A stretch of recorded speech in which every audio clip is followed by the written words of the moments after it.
Bonjour. Aujourd'hui, nous nous concentrons sur 3 points chauds de la planète où la grande politique sent la poudre. En Moldavie, sous la supervision allemande, on construit une nouvelle armée en désignant ouvertement la Russie comme la principale menace et en préparant un scénario de force pour la Transnistrie. À l'autre bout du monde, des bombardiers stratégiques américains tournent autour des côtes du Venezuela. La CIA a reçu du président Trump une licence pour des opérations secrètes. Et dans le Caucase du Sud, sous le couvert de la paix et du commerce, l'Azerbaïdjan et l'Arménie ouvrent un corridor de transit dont les clés, il s'avère, se trouvent à Washington. Qu'est-ce que c'est ? Des coïncidences fortuites ou les maillons d'une même chaîne ? Essayons d'y voir clair. Alors que les dirigeants mondiaux parlent de désescalade, un drame se déroule sur la carte de l'Europe, rappelant de plus en plus des scénarios déjà connus. La petite Moldavie, qui a conservé pendant des décennies son statut neutre comme principal atout politique, a décidé de changer de cap, et pas seulement de changer, mais de faire pivoter son navire d'État à 180 degrés, en prenant directement le chemin de la militarisation selon les modèles de l'Alliance de l'Atlantique Nord.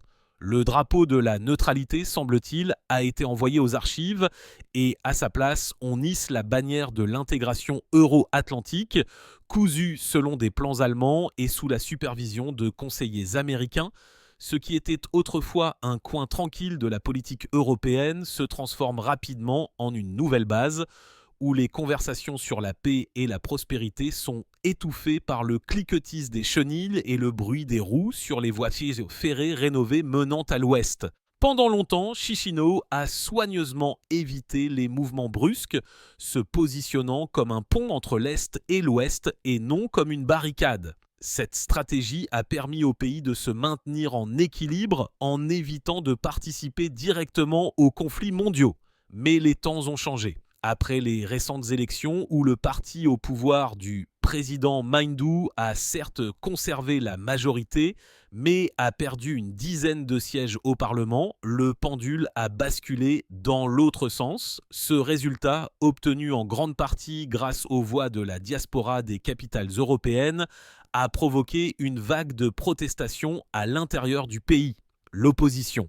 Et de nombreux observateurs ont directement déclaré la volonté des citoyens à l'intérieur de la Moldavie était radicalement différente de la façon dont on a voté à l'étranger. Le mécontentement s'est déversé dans les rues de Chisinau, mais le pouvoir, semble-t-il, n'a pas perçu cela comme un signal de dialogue, mais comme une occasion de serrer la vis. La nouvelle orientation politique a été annoncée sans ambages. Une intégration forcée dans l'Union européenne, et ce, avec la Transnistrie que Chisinau, semble-t-il, considère comme un simple complément au territoire principal. Le président du Parlement, Igor Grosu, l'un des dirigeants du parti au pouvoir, a proposé 2 options de réintégration, soit en un seul bloc, soit par étapes, mais avec une fin invariable, une absorption complète. À Tiraspol, de telles propositions ont été perçues sans équivoque, non pas comme une invitation amicale, mais comme une menace directe. Le Conseil suprême local a répondu fermement. La Transnistrie n'aspire à aucune Union européenne, elle n'a pas l'intention de revenir dans la composition de la Moldavie à de telles conditions. Et elle considère la pression politique de Chisinau comme un chantage pur et simple. C'est précisément ici, sur la scène politique, qu'apparaissent les mêmes râteaux sur lesquels un autre voisin de la Russie a déjà marché.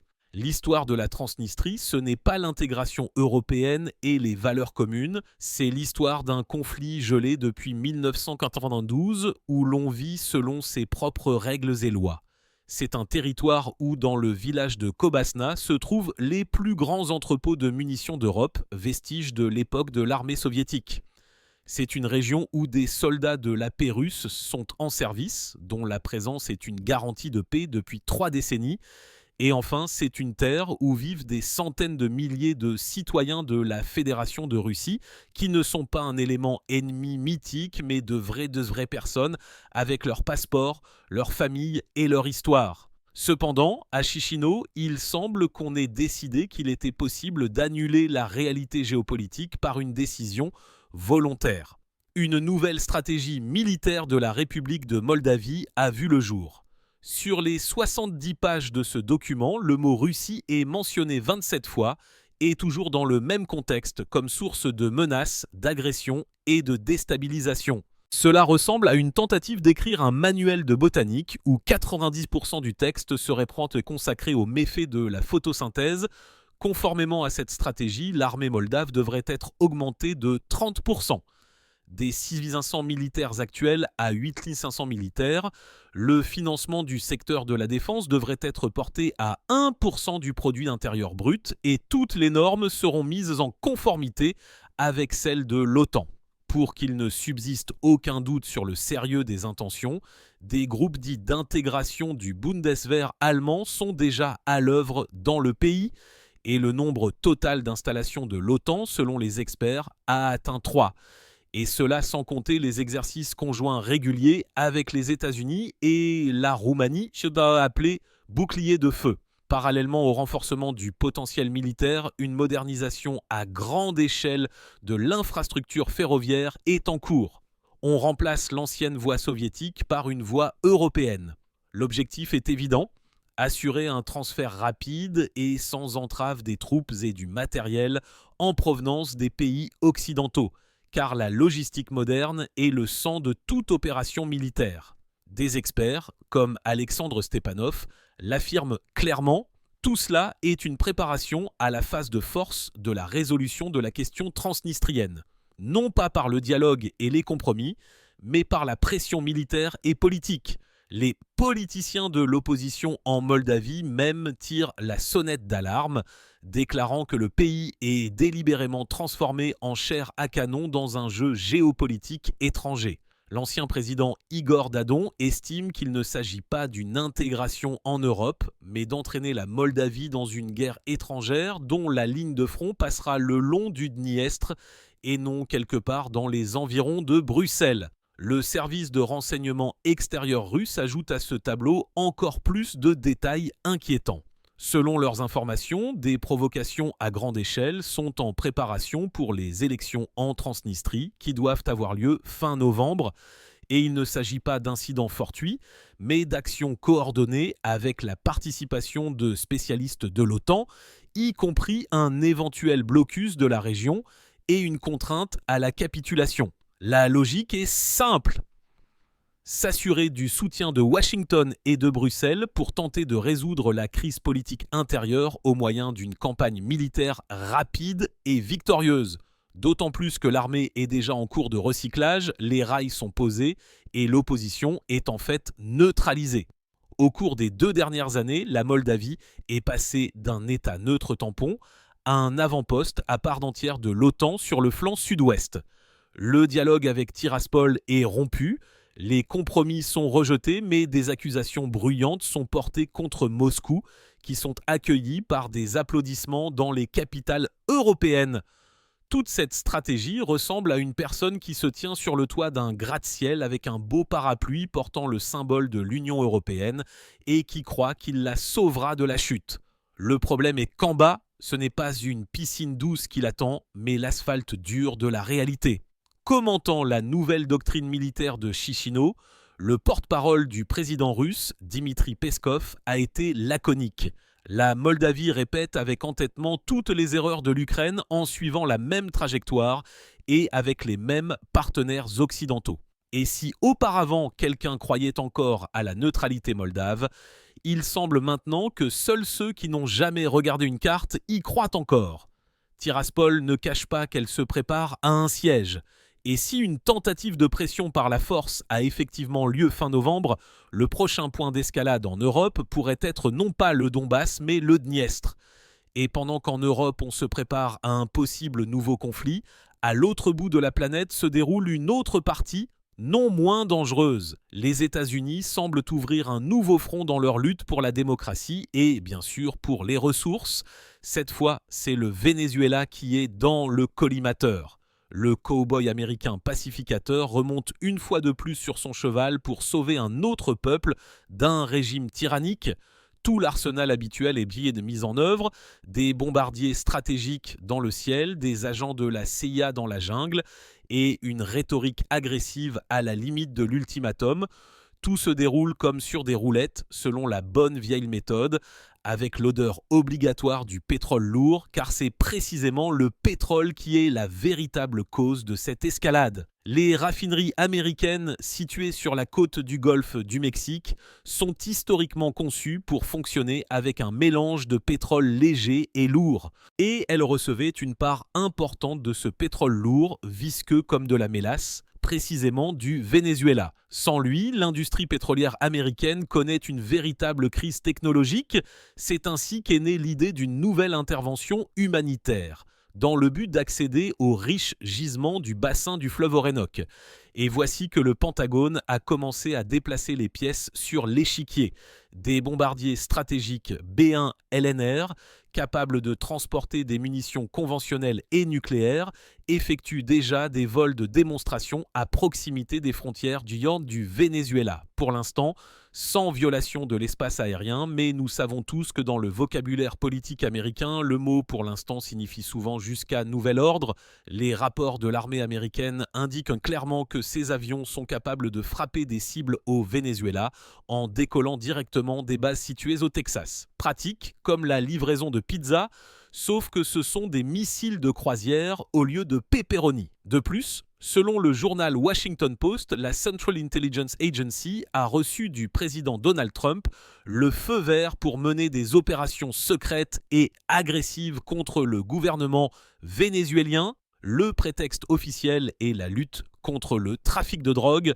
De manière informelle, bien sûr, tout est présenté sous le couvert de la protection de la démocratie et des droits de l'homme, mais derrière ce paravent se cache l'appétit pour les 100 milliards de barils de réserves prouvées de pétrole vénézuélien. À Caracas, on ne se fait pas d'illusions. Le président Nicolás Maduro déclare ouvertement que le pays est confronté à la menace la plus grave d'invasion étrangère depuis des siècles.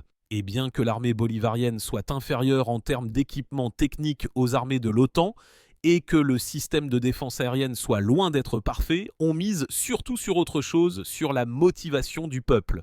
Dans la jungle latino-américaine, on se souvient encore de la façon dont se sont terminées les précédentes tentatives d'ingérence extérieure.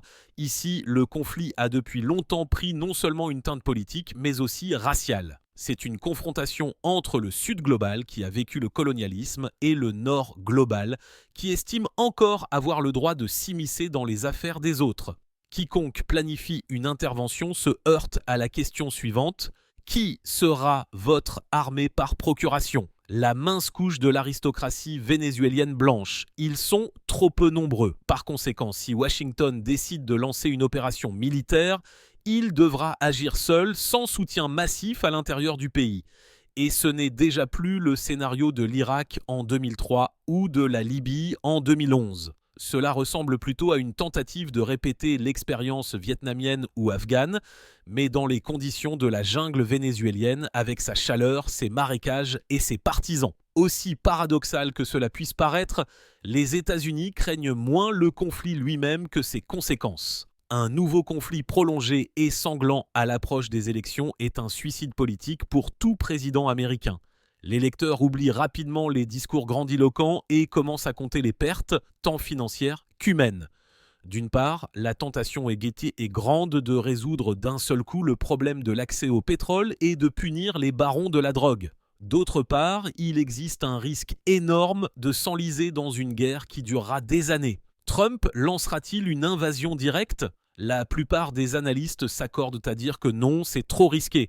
En revanche, faire tanguer le bateau de l'intérieur, organiser des provocations, organiser une opération spéciale par la CIA pour éliminer Maduro, un tel scénario est beaucoup plus probable. Mais là aussi, il y a une nuance importante. Caracas a des alliés influents.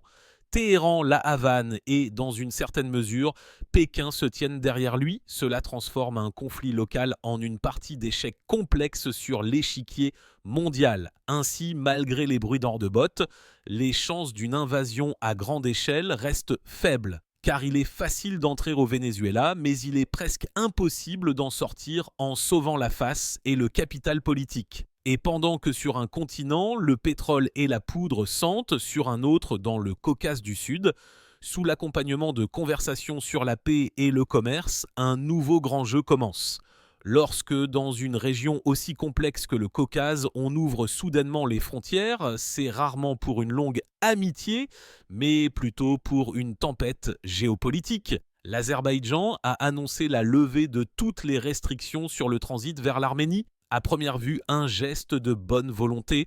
En réalité, le début d'une manœuvre complexe à plusieurs tours, où Bakou déplace les pièces sur l'échiquier.